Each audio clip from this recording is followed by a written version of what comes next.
yoon la ci yorin wu nekk tege ci yoon wi ci rajo Futur Média alxames bu nekk ak El Hadji Assane Gueye jotaayu waxtaan la bu dul bàyyi dara politique société culture sport ci gàttal lépp lu laaj waxtaan leeral ak yoonal ci yoon wi lañu koy waxtaanee yoon wi ak El Hadji Assane Gueye alxames bu nekk ci rajo Futur Média.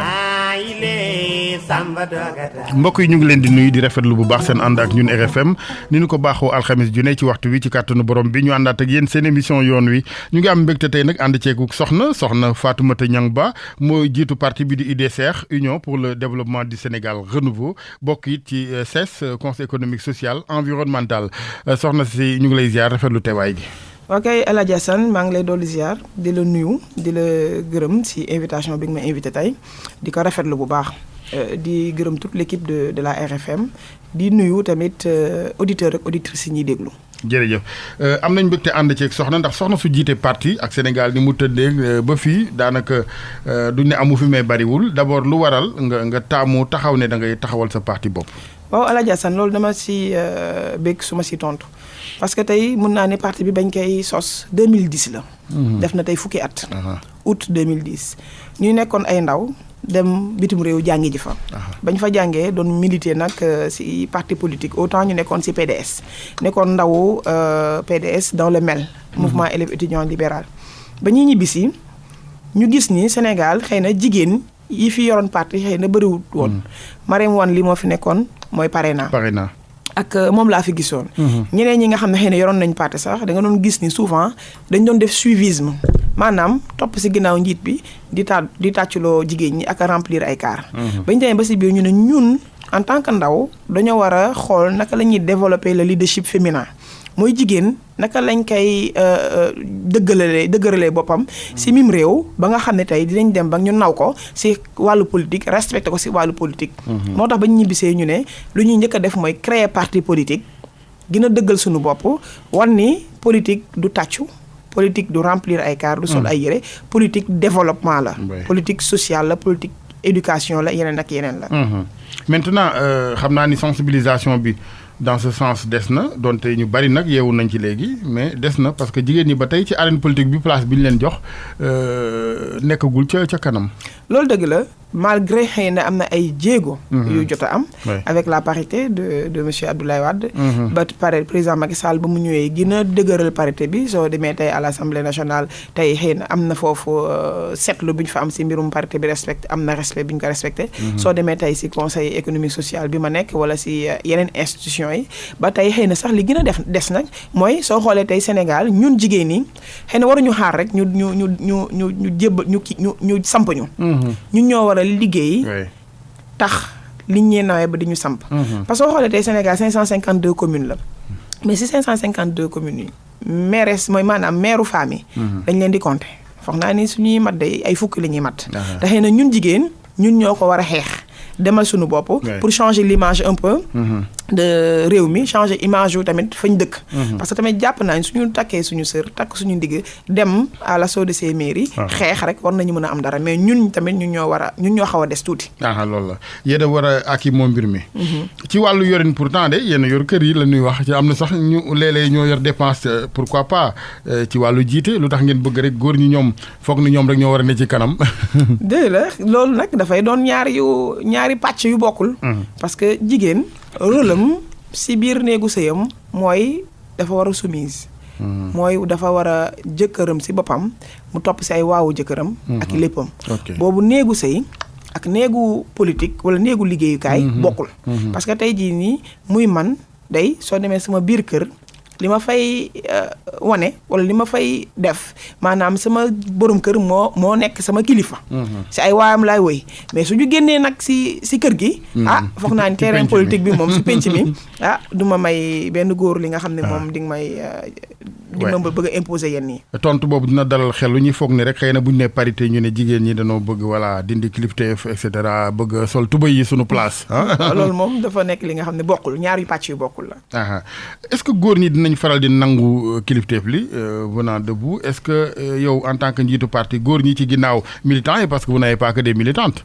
est-ce non amuñu rek ay militantes am nañu ay militants. am nañu tey ay kilifa yi nga xam ni suñuy papa sax dañuy wax ñu ngi ci biir parti bi.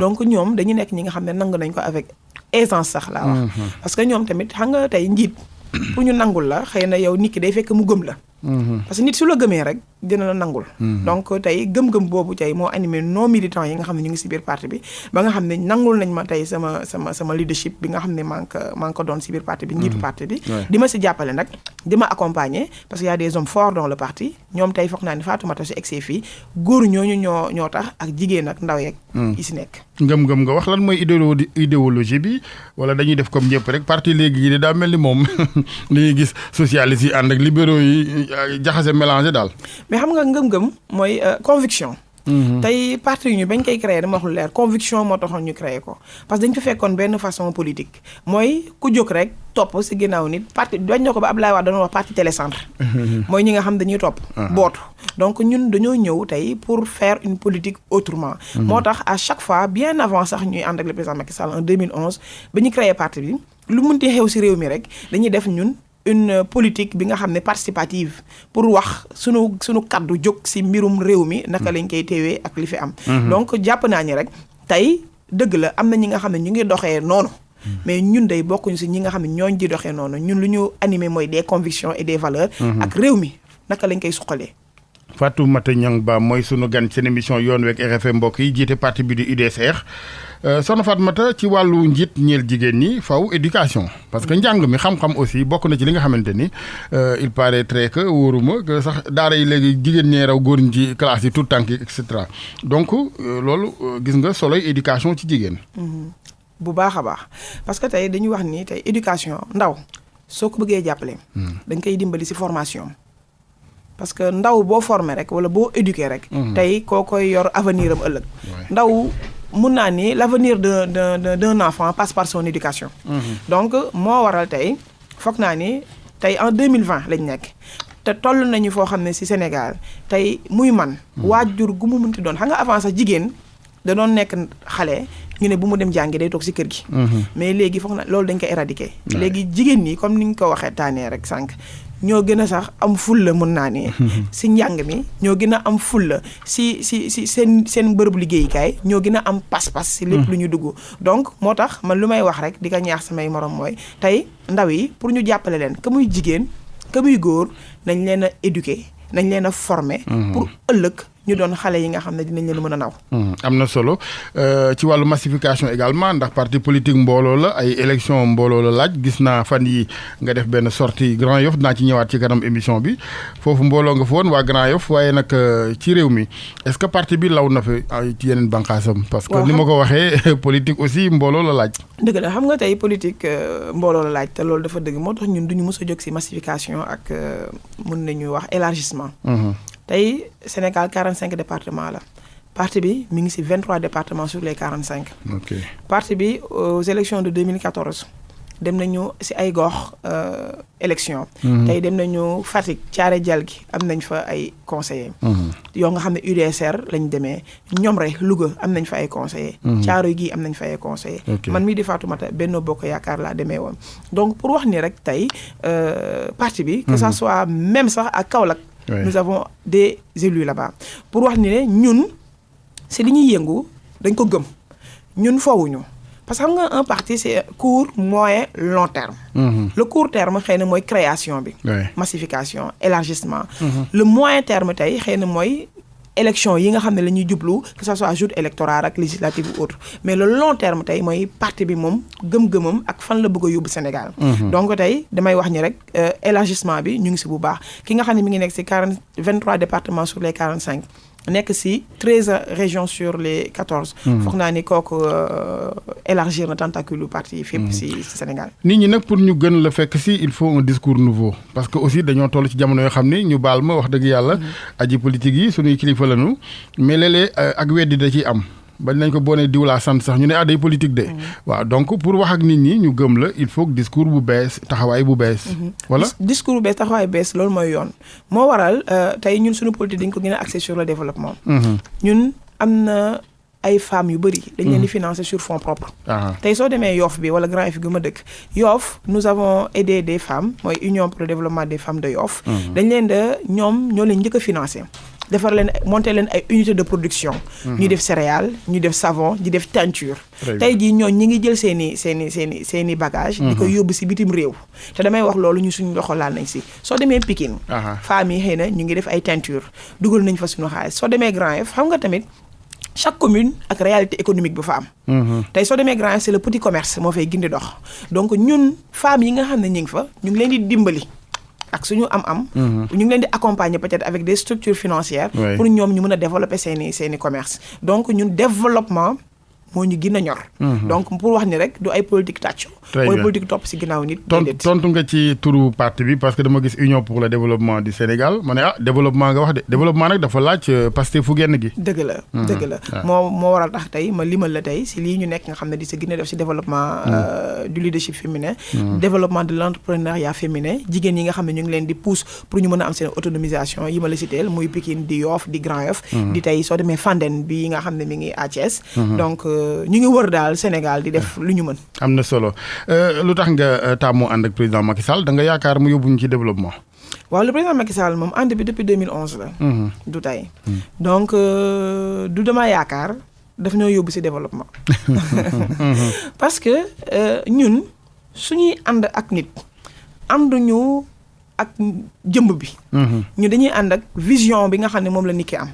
parce que tamit Alaaji Assane président Macky Sall man damaa jàpp ni tey en 2009 moom moo wër Sénégal wër képp def le Sénégal des profondeurs. dem saytu jafe-jafe sénégalais yi mooy sénégalais jafe-jafe sénégalais bi nekk Dakar xam nga li ñuy wax Sénégal dañuy foog ne Sénégal Dakar la yam mais Sénégal des profondeurs mooy dans les régions dans les villages les plus reculés. mu dem fa. ba mu fa demee ku si nekk mu xool lan mooy sa problème ba mu ñëwee mu ñëw ak programme yoonu yokkuteem ñun programme yoonu yokkute boobu moo taxoon ñu ànd ak moom pour xool naka la ñuy améliorer les conditions de vie des Sénégalais. donc tey bañ ci duggee. di si ànd ak moom nag vraiment avec sa vision ses grands projets sa politique sociale bi nga xam ne moom la fi dërmal. ñun si loolu la ñu gën a jàppale président Macky Sall. mais du moom jëmbam mais sa vision moo ñu soxal. dëgg la sax en tout cas xalaat bi ci njëlbeen rafetoon na lool. am na ci réalisation yi fi jaar PUDC ngi fi et cetera fexe ba inégalité sociale yi waaye est-ce que yoon woowu yéen a ngi ci ba tey. mais yoon boobu ñu ngi si ba léegi Alaaji Assane parce que tey wax naa la ki nga xam ne dafa dem seeti le Sénégal des profondeurs. dem fépp. waxtaan ak ñëpp ba mu ñëwee mu ñëw wax xool ak tey soo xoolee tey comme li nga wax politique sociale am la PUDC wala nga ni bourse familiale yi. wala nga ni CMU yooyu ba mu koy def parce que dafa dem xool ñoom seeni jafe-jafe. ANSD xam nga ni tey moom mooy ki nga xam ne moo fiy ñëw di saytu tey population bi peut-être ay problème wala ay jafe-jafeem wala li nga xam ne tey. ñoom mun nañ leen évaluer tey ku si nekk yow sa degré de ñàkk. ba ñu ñëwee ANSD am lu mu ko tegal président ñëw mu ne dafay indi bourse familiale. bourse familiale yi ñun ba ñu xoolee si bourse familiale ba ñu ko fiy teg c'était plutôt pour ñii nga xam ne tey seen loxo jotul seen ginnaaw. te ñu nekk si monde rural bi. ñooñu ñu xool naka lañ leen di jàppale ñu génn si ndóol bi ñu nekk. mu ñëw tey suñu xoolee 2019 rek nous sommes à 50,21% de familles yi nga xam ne génne nañ leen si jafe-jafe yi ñu nekk. pour indi leen maanaam si naataange. donc loolu rek dafay doon li nga xam ne lu jëlee de 300,000 à 500,000 bourses familiales ñu joxe ko foog naa ni loolu war na doon li nga xam ne dañ ko war a santé le président Macky Sall. beneen bi mooy suñu ñëwee tey si PUDC li ko tax a jóg mooy. dañuy wax pour ñu améliorer les conditions socio-économiques des populations rurales maanaam ñi nga xam ne ñoo dëkk si Sénégal des profondeurs. ñuy xool naka la ñuy seen toogaayin wala seen dëkkin ñu xool naka lañ koy defaree. ñu ñëw président mu ne d'accord ñi nga xam ne ñoo nekk Sénégal des profondeurs lu ñu gën a am problème mooy accès mooy tali bi. mooy villages yi dañuy am problème de ndox. tey mun nañu 1018 villages PUDC laa la wax de. am nañu ndox. si ak eau potable si 2019 bi ñu ne tey président ak PUDC bi programme bi construire nañu 618 kilomètres de pistes rurales. 3786 équipements de production agricole tey déployé nañ ko si 1942 villages loolu ce sont des chiffres yi nga xam ne. daf fi nekk donc loolu du li nga xam ne dañ koy mën a. di nga xam dañ si mën a douter. couverture maladie universelle mun nañu ma damay wax tout le temps le président Macky Sall moo am la meilleure politique sociale gis nga sénégalais. xam nga si lan nga ko mën a dimbalee si jafe-jafeem rek nga génne ko si. te ñun yàgg nañu xam ne tey nit dafay am problème pour faju mu métti lool. ma jox la benn exemple ba may dem campagne. damay am ay kër yu ma dugg benn jour damay ñëw benn maire ne ma sama doom kan ngeen di campagne ñu ne ko kuy seen candidat ñu ne ko le président Macky Sall mu ne jarul ngeen di campagne man day 65 ans laa am. dama feebaroon dem di defi ay rajo.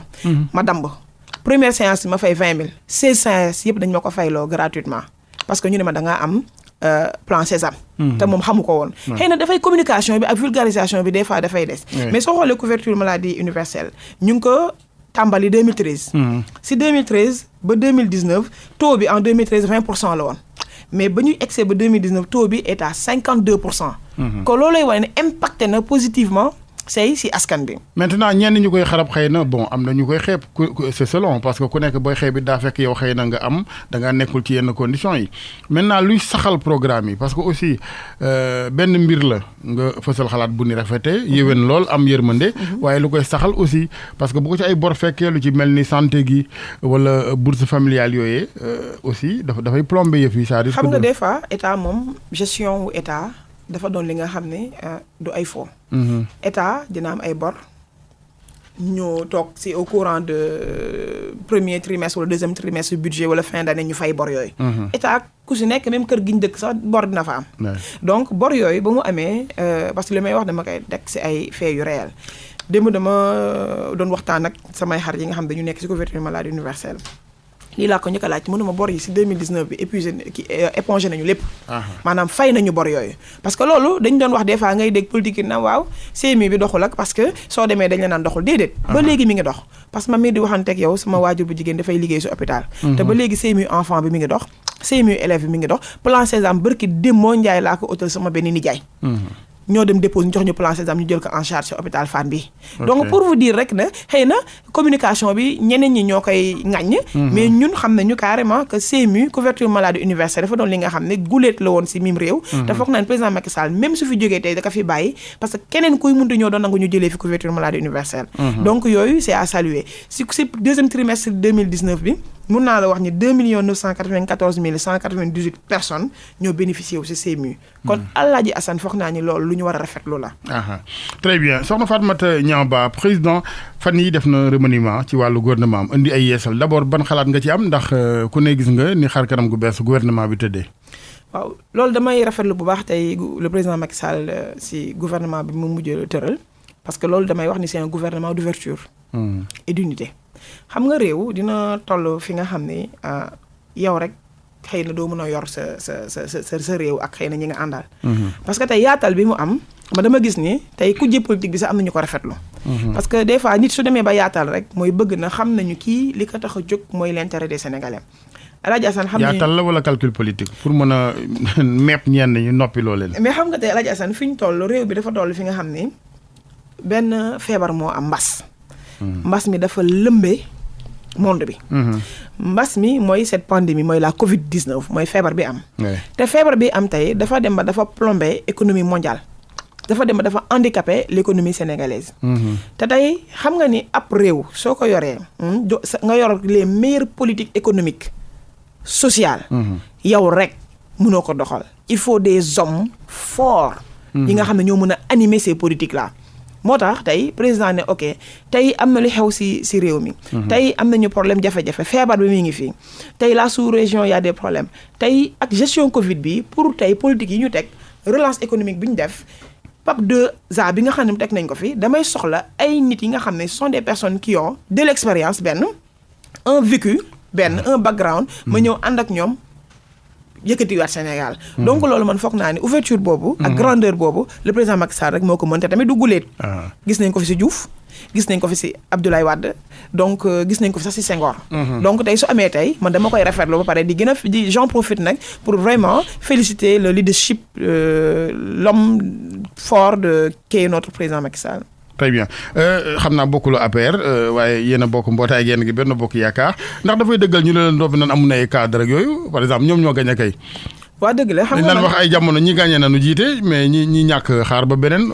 mais réew mi lépp ay waxtaan laa ki ay baara yugoo. comme li nga wax man benn bokk yaakaar laa nekk tey ba ñuy battre campagne nous avons battu campagne tey dañu amoon en face de nous ces candidats. te ñooñu ba ñuy baat campagne bi kii la woon ku si nekk baat ak tontu rek la woon ak ñun ak ñoom tey suñu demee tey ba ñu dugal leen ñu fekk si ñu.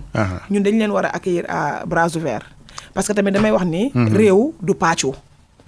réew dañoo war a ànd di xàccandoo di dóorandoo man lu may waxaat rek tey président Macky Sall dama ko naaw xamul dama naaw ko. moom moo fi am une très grande coalition bi nga xam ne mi ngi dund 2012 ba ñu formé premier gouvernement ba léegi loolu au Sénégal musta am. te ñu si bëri nag début bi toog nañ ñuy ŋàññi naan du dem dans 2 ans dinañ génn dinañ dàq ñi dinañ dàq ñee mais ñi si nekk ba léegi ñu ngi si. ñi demoon du ñëwaat nañu fekk suñu. kon le président Macky Sall moom si boppam moo am grandeur. ak mat bi nga xam ne tey ñii nii bañ toogee ba léegi demuñu. donc fekkoon dafa am. lu fa am rek leen fa bàyyi. rek foog naa ne ñëpp dinañ dem. vision moo leen fa bàyyi wala daa am nu mu leen téye ci wàllu ay poste ak yooyu. mais vision ñun day moo ñu si bàyyi parce que man mii di wax ak yow du poste du lenn moo ma fa laa fa am. du poste de responsabilité du lenn laa nga xam ne lii. dama ko si yor. mais tey à chaque fois. situation politique bi laaj ma génn défendre sama candidat sama président damay génn def ko loolu mooy wane ne que conviction moo ñu animé moi c'est la vision du président Macky Sall qui m'intéresse donc c'est pas l'homme c'est pas cay poste parce que loolu pour man dama gëm dara c'est ça àddina loo am rek yaay liggéey da nga koy mérité di nga liggéey pour ñu jox la ko donc voilà te tamit nous sommes pour vraiment parce que président ku ko xam ne dafa am tey jii nii benn ambition de transformer profondément le Sénégal. Donc ñun dañ koy accompagner dans ses actions politiques dañ koy accompagner dans ses actions sociales. Dans sa volonté de vouloir changer profondément ce pays. boobu vision nga wax ki koy gisoon ne Diamniadio la yem fal na ko fan yi suñu sekkeen boobu waroon na ko nag ñor di tuuti ba Thiès quand même Diamniadio gàtt na lool mais léegi ñëw na jiite conseil économique social environnemental. yow yaa nga fa ca ses googee d'abord pal gi jëm ci Idrissa Seck ban commentaire nga ciy def. waaw commentaire gi ma ciy def mooy man je salue la grandeur du président Macky Sall te tamit comme li ñu wax rek ni ku nekk contexte moo amoon c'était un contexte électoral. tamit ku si nekk am foo nekk. donc kujje politique la woon ku si nekk wax nga li nga war a wax pare nañ si. donc tey suñu ñëwee ba nga xam ne tey Idrissa Seck dafa ñëw fekk si ñu jàppale le président Macky Sall ñun dañuy saluer sa grandeur di saluer vraiment tamit moom son esprit de leadership. parce que wane nañu fii que moom Sénégal moo ko ñor. maintenant lépp nag c'est le président Macky Sall. parce que moom su amoon ouverture xëy na du leen tàllal loxo. su amoon mën nañu xolu yërmande. wala tey su nekkoon nit bi nga xam ne tey bu humble foog naa ni bi nga xam ne tey nationaliste. du leen tàllal kenn loxo. danaa dama koy yemale samay om rek mu réaliste rek sur le plan politique parce que am nañu jàpp ne ay calcul politique la te ku ne xam nga ni politique it ak xeltu la defuñ ko rek parce que way ni nga ko waxee ak la biir la ak yeneen. mais xam nga tamit c'est un phénomène mondial moo fi nekk mooy la pandémie wax naa ko sànq. pandémie bi dafay doon lay nag bu yàggee nag. non mais pandémie bi mi ngi fi. xam nga ñun mi ngi fi donc tamit xam nga lu ne fàng rek duñ ko jeex. pandémie bi tey foog naa ne xëy na ñi nga xam ne ñun ñu ngi toog fii di waxtaan mais am na ñi nga xam ne ñu ngi koy dund sur le plan ni ñu koy waxatee sa social économique. ñu ngi koy dundin bi nga xam ne ñun dunduñu ko. donc tey président ñu ko amal solo mooy ñooñee di dundun gu metti tey feebar bi ba nga xam dafa impacté ñoom si seen i njaay. si seen i santé. si ñoom seen nekkin. donc tey président Macky Sall comme li may waxaat rek ak feebar bi xew comme li ma la waxoon sànq tamit tey ay politique économique forte rek yoru réew il faut des hommes forts. pour ñu mën a ñëw animer ces politiques. donc ñii toog ñii ñëw damaa jàpp ne rek dañoo ñëw jox la main le président pour jàppale ko ñu ànd di xàccandoo di dóorandoo pour jéem a xool naka la ñuy génnee Sénégal situation bi ñu nekk. lan ngay xaar ci Idrissa Seck autrement dit lan mooy njariñu ses googee lan lañ mën a xaar ñun askanu Sénégal ci conseil économique social environnemental gi ñenn ñi ñu am dëgg wala ñu juum gis ne këf la koo xamante ne amul njariñ moo ki au conseil ak loo ci wax Sénégal yi dañ naan la xamuñu luy njariñ li. dëgg la xam nga Sénégal moom ñu si bëri xëy na loolu la ñuy politiquer kuy dem politique rek da nga koy wax. naan waaw amul njëriñ man conseil économique social dafa am 120 membres man si administration bi laa nekk administration conseil économique social laa nekk cadre laa fa. di fa liggéey donc tey conseil économique social soo demee dans les pays les plus développés. du monde que ça soit France que ça soit si Europe beeg fépp am na des conseils économiques sociaux et environnementaux. Afrique gépp boo dem am na Maroc gi foo mënti ne am na conseil économique social et environnementaux. donc loolu fekkoon dafa doon li nga xam ne amul njëriñ. est-ce que dans les pays les plus développés dina fa am. le conseil économique social et environnemental. ça dépend ci ni ñu koy utiliser ñan ñoo ko seq. c'est une chambre consultative. du une chambre élective bi nga xam ne comme ay assemblée nga xam ne dañuy tabb ay député foofu y a toutes les catégories socio-professionnelles. tey patronat bi mi ngi fa éleveurs yi ngi fa pêcheurs yi ngi fa. société civile bi mi ngi fa mais da ngay gis ñi nga xam ne ñoo gën a virulent tey si sunu njiiti réew. sama frère Birahim Seck. mi ngi foofu. tey ñeneen ñi nga xam ne ñi ngi si dans l'agriculture ñi ngi foofu. tey dama ni la tey conseil économique social dafa jël pàccu sénégalais yëpp ñi nga xam ne dañu nekk si yenn activités yi.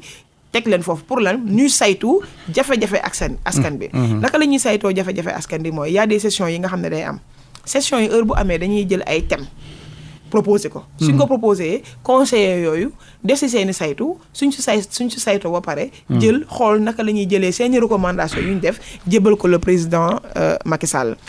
donc pour vous dire que rek du ay bërëb bi nga xam ne ñii dañ fay ñëw di foo wala dañ ko fa teg rek pour teg ko fa wala pour caser la clientèle politique comme ni nga ko waxee non loolu amul. ñun dañuy saytu jafe-jafe askan bi.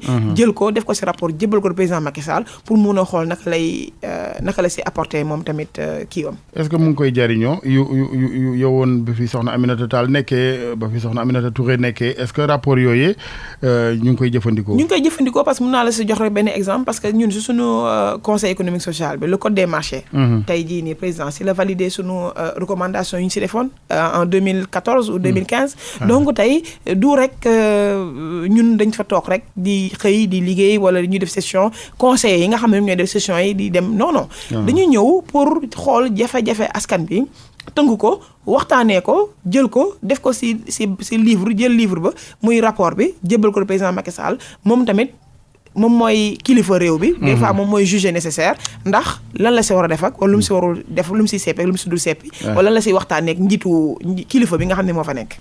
loolu koy jarul woon ay salaire rek yooyu nga baal ma ci waxin wi moo na rek ñu defal leen ay jetons rek bu ñu soxlaa c'est valable pour yeneen au conseil collectivité territoriale assemblée nationale nit ñi ne est-ce que jar na de façon systématique.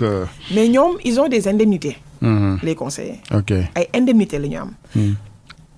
avant 2012 le président Abdoulaye Wade ne xam nga chaque session la leen di jox seen indemnité de session. ok léegi président Abdoulaye Wade moo ni moom dafay jël seeni indemnités yi nga xam moom lañ leen di fay par session.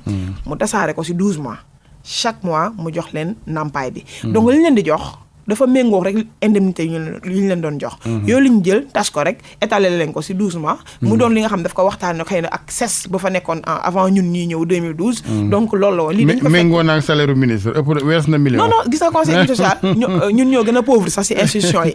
très bien donc voilà. ñu wax soxna Fatoumata Niang Ba ci wàllu politique ak alliance yeeg yooyu gis nañ ni président Sall ngir mu dugal ñenn ñi faaw mu génne andi démb yi am na sax ñu ko gisee ak wor ci wàllu politique ak yeneen ñu baal ma waxin wi est-ce que mënees na wax ni wor la est-ce que du politique mbiri contexte la ak urgence ak lu jamono laaj il faut aussi sénégalais xam ni politique du diine ni ñu koy foogee xëy na wala. xam nga mooy li ma wax sànq rek politique tamit du diine te politique tamit du. man mais daxul nag moralisation de. waaw man maay sa xarit da nga ma war a teg man maa fi jiitu man maa war a am. déedéet du loolu politique comme li nga wax contexte la ba pare beneen di mooy man dama koy waxat rek tey réew dina toll fi nga xam ne nit ku nekk da nga war a teer yow say intérêt personnel da nga war a teer say intérêt politique. du yomb de da nga war a nënmal say intérêt. est-ce que dina yomb politicien bi nga xam ne métier la ko def. jël ko tegee nele parce que man damay wax ne soo demee nit bu demee bay diingat rek décision président Macky Sall. loolu du cër. parce que tamit nag dañuy waxante dëgg nag. parce que su caaxaan desee na dëgg moo fa des. te président Macky Sall su jëlee nit teg ko bërëb. ñun dañ ko war a nangul ki mu jël teg ko parce que moom rek moom moo am pouvoir nommer ak dindi ku ko neex. donc tey su jëlee nit wóolu ko teg ko fenn. c'est parce que kooku xëy na moo ko doy.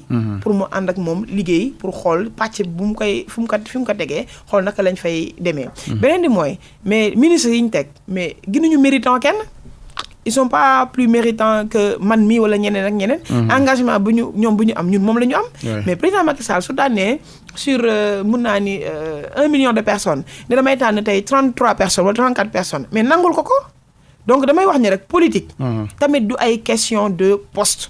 wala question d'intérêt wala lenn ni ku nekk nag bëgg nga ki ngay àndal xëy na fi nga ko bëgg a dimbalee parce que damay wax ni soo koy accompagner da nga koy accompagner si vision da nga koy accompagner vraiment tey si politique économique am politique sociale politique de développement am bëgg nga ku si nekk tamit mu jël teg la fenn yow nga ñëw jéem a vulgariser mun naa ne structure boobu wala institution boobu.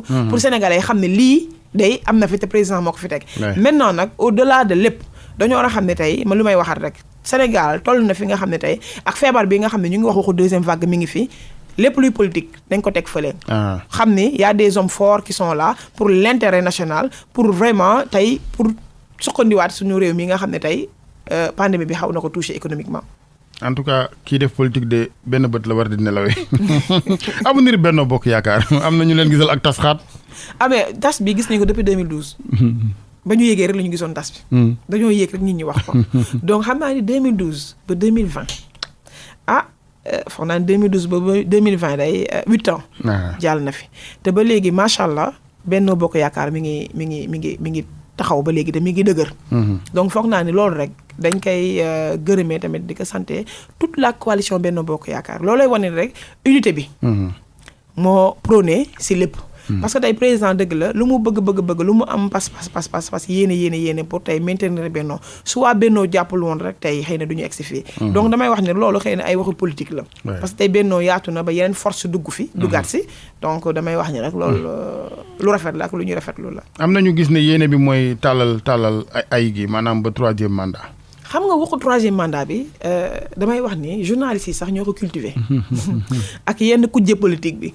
parce que mënuma comprendre El Hadji Assane ñu gagné 2012.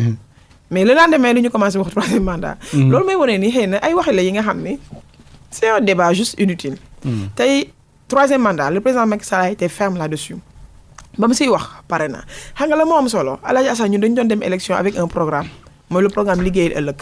le programme 5-3-5 bañ siy dem campagne. ñun 58% nangul ñu. ñu dem jox ñu réew ñi. ba ñu joxee réew mi xam nga ñu la mooy sunu tey sunu objectif. mooy grand projet yi nga xam ne moom la ñu entamé.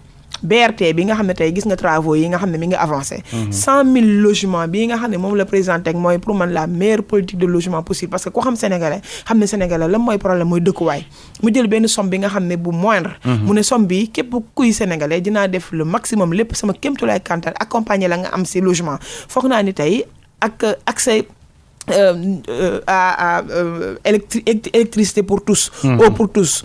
emploi jeune man foog naa ni tey président ñun si loolu. lañ ko war a dimbalee jàppale ko si suñuy grand projet yi ñu gaaw réaliser ko ba ñu commencer suñuy inauguration donc maintenant waxu 3e mandat pour man c'est distraire les Sénégalais rek. justement il faut que mu bar parce que balaa nga ne naam ne fa yéen a nga naan 3e wala ñenn ñi di leen ko njortal mais le 2e ci la ñu ne ay résultats est-ce que dina yomb ci contexte mondial bi. ci yéen mais waa dëgg la xam nga da nga ndax dina yomb ci contexte mondial bi ñu nekk. wutal naa la porox ndool nag. tey dama waroon wax rek ndax dina yomb rek. xam nga ndeysaan depuis léegi mu def depuis février ba léegi nii sax la ñu nekk ci feebar bi. feebar bi mun nañu fépp fu chantier amoon partout dans le monde sax dafa taxaw. donc tey soo gisee tey BRT bi gis nañu commencé na ñu nekk ci di ci liggéey. ba feebar bi ginee métti. dañ ku nekk da nga toog sa kër. pour ñu mën a xaar naka la ñuy pour ñu mën a limiter la propagation du virus. maintenant 100 000 logements bii ma la wax nga xam ne tey chaque at su taxawee dafa war a am 125 000 emplois directs. yi nga xam ne moom la ñuy jël ci ndawu Sénégal. ba pare day impacter considérablement 100 000 familles sachant que Sénégal tey nee naa la lu ñu amal njëriñ rek mooy dëkkuwaay. 1 million de personnes. mun naa ni tey suñ si paree suñu projet bii nii dinañ am dëkkuwaay yi nga xam ne yu convenable ci logement yi rek location bi parce que location bi lu ngeen ci defoon ci lu baax ci wàllu wàññi gi dafa mel ni saafara bu fa jur jàngoro. tey li may wax nii rek mooy gis nga BRT mooy 100 000 logements mooy suñu yeneen projet yi ñu fi teg TER bi. tey su dul woon impact bi am. su dul woon pandémie bi impacté tey si suñu monde bi. tey xëy na dina avancer maintenant damay wax ni rek ñun 1 an. 7 ou 8 mois lañ toog donc ki nga xam ne yaa ngi toog 1 an et demi. foog naa ni dafa teel lool ñuy wax naan ay waxu 3e mandat ñun suñu chantier li ñu commencé. dañuy xool naka la ñuy eggalee suñuy grand projet nga xam ne fii ak 2023 wala avant 2024 incha allah. suñuy réalisation Sénégal wala képp dinañ ko gis. donc foofu réalisation naam mais ñu fexe ba li nga xam ne xëy na ci wàllu prestige la gën a dem bañ a ëpp lool li dem ci nit ñi ak seen wér-gu-yaram ak seen i biir rapport génn na tey tukkee ci John West fondateur bu Open Oil ci wàllu pétrole ak gaz bi ndeke mu ne sax boo moywul lañ ci yaakaar ci koppar Sénégal du ko am donc il faudra aussi faire avec cela. non mais xam nga tout le temps rapport moom su génnee dañuy wax parce que rapport moom day saytu. su saytoo génne ay mbir su génnee ay mbir après tey am na ay kuréel yi nga xam ne dañ leen fi teg. pour ñoom seen bopp ñu juger nécessaire sort bi nga xam ne moom la ñu war a teg ñenn ñi. maintenant nag man je fais confiance vraiment à ces structures. je fais confiance tamit à mon président. te xam naa ne lépp li nga xam ne moom ba muy ñëw dafa jël réew mi ci transparence la wax. moom transparence la ñëw deqal CREI yi parce que ba mu koy teg dafa ni carrément képp ki nga xam ne yaa ngi dugg ci luubal. képp ki nga xam ne yaa ngi def naka su dul noonu di pasare sunu xaalis réew. mais est-ce que ak tan dinañ la teg daan. rapport 2018-2019 ARMP est-ce que wane na ni ak tan am na ci parce que tu as l'impression que ba tey jii amaguñu solution bi ci jubadi yenn yi. mais solution am na parce que bañ ko tegee président Macky Sall dafay teg benn comité. de suivi. comité boobu ñu ngi ci nekk di ci liggéey maintenant nag suñu paree ñoom dinañ jébbal njiitu réew. njiitu réew suñ ko jébbalee moom dina xam lan lay doxalee ak ñii nga xam ne ñoom ñooy les concernés. parce que dama jàpp ni c'est un rapport maintenant mënuma juger kenn te jiitu nit ki ci mbaram. donc nañu déglu xool au-delà du comité de suivi après suñu jébbalee président ci kuréel yi nga xam ne ñu lañ teg pour ñu saytu rapport boobu. la décision finale. dañ ko wala le mot final suñ ko amee rek dinañ si mën a wax ñun dinañ si gën a avancé wu. mais est-ce que njiit yi mënu leen joxe le bon exemple dégg nañ fi Mansour Faye bu dee du ma wuy ji of nag gis nañ fi ay jamono Moustapha Diop bu lankal également yoon ak wuy ji wala ak caytu di audit et cetera loolee bu dakkul ngeen bañ ko ngeen bëgg ko ça va laisser une impression de vraiment d'impunité. man lu may wax rek mooy parce que ku amul looy nëbb kay waroo lank wuy ji fenn. dëgg la mais lu may wax rek mooy man le président Macky Sall laa wax. ba muy ñëw dafa indi tey la bonne gouvernance parce que dañuy waxante dëgg rek tey président ba mu fi toogee ba egsi fi mu egsi foog naa ni day am na ay avancées démocratiques yu bëri yu fi am te tamit par rapport à la bonne gouvernance nee naa la CREI yi dafa doon nelaw ba mu ñëwee da ko yeewaat ki ñëw yee CREI yi ki ñëw ne enrichissement illicite moom du ko nangu te comme si doon dina la teg ay daan fi gis nañ fi tey ay yenn directeurs généraux yi nga xam ne ba ñu amee yenn jafe-jafe yu ndaw yi président daf leen wàcc ci saasa. donc damay wax ni rek tey man li ma amal solo mooy la politique de transparence du président Macky Sall. loolu moom a ñor te xam naa ne njabootam day du ma wax ñëpp de mais ñu si bëri xam nañu carrément que loolu moom tey teg na fi ay kuréel. teg na fi ni ñuy saytoo te tamit xam nañu loolu tamit du doon li nga xam ne daf koy baale. donc qu'est-ce que ça te fait jeunesse bi nga bokk yow parce que vous êtes jeune nga dégg ñu naan ñu ngi jël gaal yeeg yooyu ndax ñàkkum xëy. mais jeunesse bi tey loolu dafay doon li nga xam ne damay jaale tamit ñi nga xam ne ñoo ci perdre seeni bakkan. mooy xale yi nga xam ne ñooy jël gaal bi beneen bi mooy damay doon li nga xam ne du lu may rafetlu. parce que tamit El Hadj Assane. gis nga tey immigration c'est un phénomène mondial. tey soo demee sax États-Unis yaa ngi fay fekk muru Trump bi. ñu ngi ko fay wax. ak waa Mexique. soo demee ak waa Mexique nga dem Libye nga dem tey Cameroun. nga dem Tunisie nga dem Maroc nit yee ngi jël gaal ñii ñu ngi def lu nekk. donc c'est comme dans les pays les plus développés du monde foofu nga fay fekk immigration donc dafay doon li nga xam ne damay wax ni c'est un phénomène mondial. maintenant immigration au Sénégal tey damay wax ni Barça 2007 ou 2006 moo doon phénomène bi fii au Sénégal. le président Macky Sall bi muy ñëw ne jeunes yi damay leen di indil toog tekk fi si toog tekk bi foofu la fa nii moom xam na ni que Sénégal ndaw yi plus de 65% la ñu te El Hadj Assane pour réew dox. il faut que nga jaar si éducation ndaw. ak formation ndaw. pour nga mën leen a amal un avenir radieux. parce que ndaw réew avenir am su matee rek foog naa ni tey réew moom dina dox. moo tax le président Macky Sall ba mu ñëwee moom dafa teg ay mécanisme yooyu mu ne daf koy teg pour jéem a gën a jàppale xale yi xam nañu tey Sénégal soo xoolee tey emploi direct fii lu fi gën a mun nañu presque 80% moom mooy la politique de l'emploi 80% informel la. te informel boobu moo tax tey le président Macky Sall ne moom daf fiy teg ay mécanismes comme l'ADR. démb rek maa ngi dégg le ministre di wax naan 3FPT dégagel nañ leen 100 milliards. pour ñu def des formations yi nga xam ne pour les xale yi nga xam ne amuñu qualification. ñu leen di former entre 3 et 6 mois. suñu leen former 3 et 6 mois ñu jël leen jébbal leen DER jox leen ay projet pour ñu mën a créer seen propre entreprise. président dafa ñoo xam ne fii auto emploi moo fi gën dox. auto emploi mooy xale yi nga xam ne amuñu benn qualification amuñu benn métier. dañ leen di former 3 mois 6 mois suñu leen former 3 mois 6 mois ut ay structures financières comme la DER pour xool naka lañ leen di jàppale pour booster leen pour ñu mën a dem. maintenant kooku su koy def loolu yëpp pour rek jàppale jeunesse su réewam la. mais maintenant. xanaa effort yi daal doy. mais maintenant il faut ngeen gën loolu laay wax dafa am li nga xam ne su amee tey ñun faute yi si jeunes yi la si ñun ñii. si waajur yi la tamit les torts sont partagés xëy na état am na si wàll. parce que président a beau avoir une bonne politique mais xëy na les hommes yi nga xam ne xëy na ñoom lay teg des fois. xëy na dina am ay manquements yu am. manquement yooyu su amee xëy na moo waral des fois yenn yi di am. mais tamit manquement yooyu su amee mun naa ne peut-être c'est à 10%. parce que tamit à 80% dans l'ensemble nous avons une bonne politique d'emploi. léegi nag tey mënuma comprendre tey Alaaji Assane nga gis benn jeune bi nga xam ne jox nañ ko financement DER mu jël gaal gi. loolu c'est pas la faute au président Macky Sall. mais ci joxe ni quelles sont les garanties. mais ñu financé la. xam nga aussi mooy li may wax ci politique de prestige. bëgg rek yàkkam di am ab lim bëgg résultat ba ku ñëw nga financé. Alaaji Assane ñu financé la. y a des tey du ku ñëw nga financé garanties wala. jeunesse bi yëpp la ñuy financé. képp kuy doomu sénégalais ngay ndaw. dañ lay financé. jeunesse bi yëpp.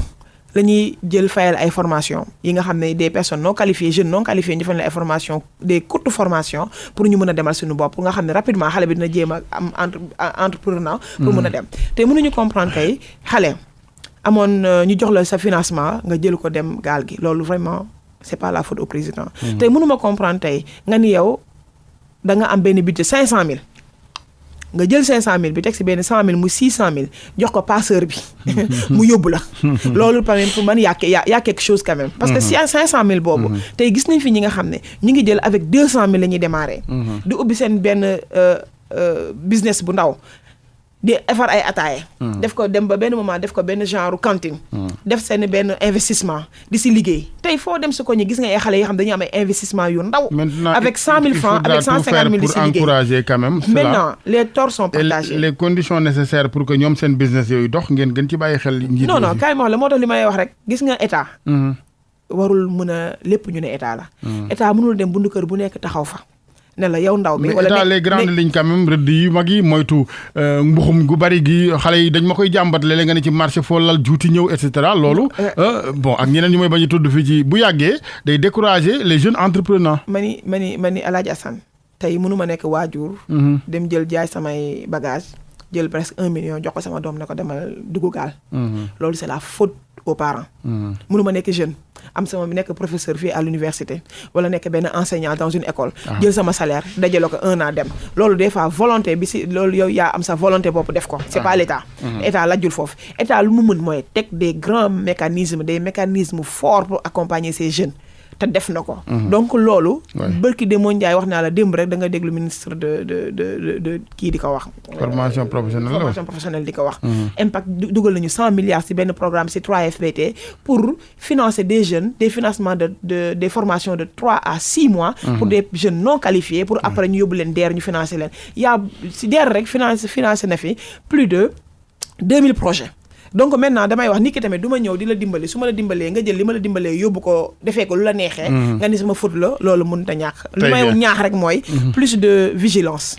li may ñaax rek mooy nañu gën a vraiment sécuriser xale yi nañu gën a tey di dénoncer. ñi nga xam ne ñooy les passeurs. nañu gën a renforcer vraiment daan yi. parce que tey kuñ sa jàpp nañ la teg daan bi nga xam ne sanction lourde bi nga xam ne tey ëllëg parce que yóbbu xale yi. vraiment si géej. parent bi jël doom bi am 10 ans yóbbu ko. Alaaji Assane loolu c'est pas la faute au président. xale bi jàng nekk di def 5e. waaye malheureusement waxtu wi dab nañu minute yu néew ci des ca ma ne su la bañ a wax ci Grand Yoff. da nga mel ni am nga fa ay visée ndax gis naa la fa keroog meeting yaa ngi yóotu mairie bi nee nañ ma wala. waaw xam nga tey Grand Yoff lu may wax rek mooy base. politicien bu nekk foog naa ni sa base moo la soxal.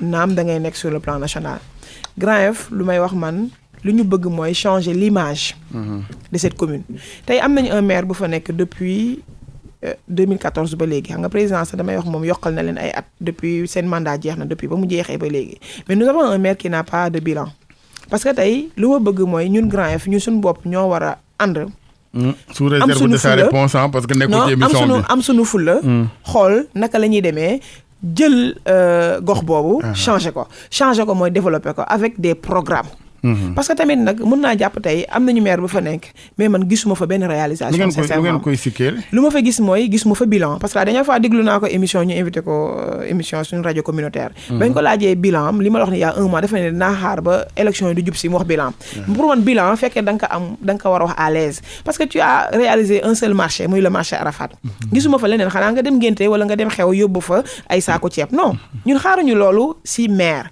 xam nga la ñu xaar mu def des réalisations lan la ñu xaar ci maire mu dimbali sa jeunesse lan la ñu xaar ci maire mu dimbali bu baax ces femmes mais c'est pas chaque porte nga toke fa fëgg fa yóbbu ay ceeb yóbbu ay diwlin wala fekkee ay xew non du loolu peut-être xëy na il est trop dans l'informel na ci de proximité boobu non proximité yëg nit ñi proximité c'est pas en 365 jours sur 365 pour man une mairie c'est une institution te institution lu koy doxal mooy des politiques économiques des politiques de développement des politiques sociales. Justement c'est quoi le programme de l'UDSR pour Grand Yoff? Le programme de l'UDSR pour Grand Yoff mooy nous on a un programme pour les jeunes de Grand Yoff les femmes et pour tous les Grand Yoffois tey Grand Yoff toll nañu fi nga xam ne la politique des jeunes fait défaut donc ñun bëgg nañu sincèrement tey suñu demee ba nga xam ne tey à Grand Yoff jël nañu vraiment cette commune xool naka la ñuy def ba nga xam ne ces jeunes là nous avons l'objectif de créer des emplois d'orienter mais aussi d'insérer ces jeunes dans plusieurs nu ñu koy waxatee secteurs loolu pour cela il faut une bonne politique d'accompagnement et cette politique d'accompagnement nu ñu ko mënee mooy avoir des partenaires créer des centres d'information et d'insertion créer des centres d'orientation pour ces jeunes là xam nañu Grand Yoff tey la population jeune bi fa nekk ñoom c'est une jeunesse culturelle sportive ñi jàng am na fa bëri na mais tey xale yu bëri soo xoolee côté sport bi côté culturel bi foog naa ni ñoo gën a impacté mais mënuma jàpp ni Grand Yoff tey benn commune depuis ñaata at mais amoo sax un très grand centre culturel digne de ce nom amoo sax mën naa ni sax fu xale yi di foowee di tàggat seen yaram digne de ce nom amul léegi on nous dira que dafa nekk en construction côté femme mais nag on peut organiser ces femmes jigéen ñi mën nañ leen organiser de telle sorte que dinañ am tey benn structure de femmes forte ba nga xam ne tey avec des personnalités remarquables yi nga xam ne parce que foofu la matière est là-bas ressources humaines bi mi ngi foofu ñun ñoo war a dem seeti leen waxtaan ak ñoom xool un bon programme de femmes xool naka la ñuy jàppale ces femmes dans le développement si ñoom dans ñu am seen autonomie financière ba nga xam ne dinañ mën a demal seen bopp maintenant nag tey di liggéey informel di maye fii xaalis par-ci par-là di dimbali par-ci par-là wala ngay jox nit ki da nga koy jàngal nu muy nappee mais dans ce cas il faudra changer ni ma waxee woon sànq de discours xam nga politiciens yi aussi bu fekkee ni du ngeen di wax ak nit ñi dëgg ndax da ngeen di bëgg seeni xob souvent mais le discours de vérité même concernant la Covid là dire nit ñi que ni kenn du yéen ku dul kenn du njàkk ku dul yéen mais bu dee dañoo jëm say élection ñu fënatal wax ji di wax ni ñu la leen neex ngir jël seeni xob pour former nit ñi du gaaw de xam nga la mooy problème bi Alaaji Assane xam nga nit commune soo fa dëkkee mairie bi soo ko yorul la day metti si yow yow nit di nga yor commune bi yow nga nekk bonne volonté rek indi say partenaire laa la wax de pour ñëw indi ko ci mairie bi mais comme bokk leen camp du nangul sa partenaire pour yow kooku askan bi moo ko amal njëriñ non bu ñu naxante suñu biir parce que yow tu as des volontés tu as envie de vouloir beaucoup faire mais fekkee tamit ñi ngay àndal fekkee yéen da ngeen waroon bokk benn objectif ngeen ne ñun de lu ñu soxal mooy Grand Yoff rek te lu ñu amal njëriñ mooy Pikine rek lu ñu amal njëriñ mooy Sénégal rek kii su indee Massamba ñun mun nañu ànd liggéey mais déedéet dañ lay bloquer wala di la coince foog naa ne loolu mënul dem maintenant nag dañoo bokk ci coalition mooy la coalition Benno Bokk Yaakaar ci coalition boobu tey ñu am président de coalition muy président Macky Sall léegi dañuy dem élection locale suñu dem élection locale président Macky Sall dina xool xëy na ak ci waxtaan ñun ñëpp xëy na kan la ñuy tabb wala kuñ dul tabb foog naa ne suñ fa eggee boobaa tamit waxtaan bi man ak yow dinañ ko gën a xóotal. parce que boobaa foog naa ne si laay gën a mën a amee lu bëri dinaa si wax mais tamit Grand Yoff mun naa. bu la tabbulee nag malgré sa volonté de prendre la mairie. ça dépend kaay ma wax la malgré sama volonté de prendre la mairie tey su ma tabbulee ça dépend de la personne bi mu fay tabb. personne boobu mu fay tabb fekkee convenir nañu. man day gisuma si benn sikk sàkk. parce que damay wax ne tamit nag au delà de nos intérêts. politique wala suñuy bëgg-bëgg tamit foog naa ne bëgg-bëgg askan bi moom war a gën a amal njëriñ. tey suñu fa tabee man tey ma am position bi nga xam ne dinaa sama kaddu dina gën a mën a jub si commune ba loolu du ma si am benn jafe-jafe. pour wax ne rek man conviction laay demee. mais demee mooy intérêt. très bien soxna Fatoumata Niang Ba RFM mu ngi lay gërëm baax di la sant. maa lay gërëm bu baax Alaaji Assane. jërëjëf di la sant bu baax auditeurs ak auditrices yi ñu déglu. jërëjëf di sant bu baax l'équipe de la RFM. merci mu nekkoon seen émission yoon week RFM mbokk yi ñu àndoon ci waxtaan week soxna Fatoumata Niang Ba njiital parti UDSR bokk ci CES du conseil économique social environnemental ci technique bi Abdoulaye Diop El Hadj Assane Gueye ci micro bi ba alxamis ak jàmm incha allah.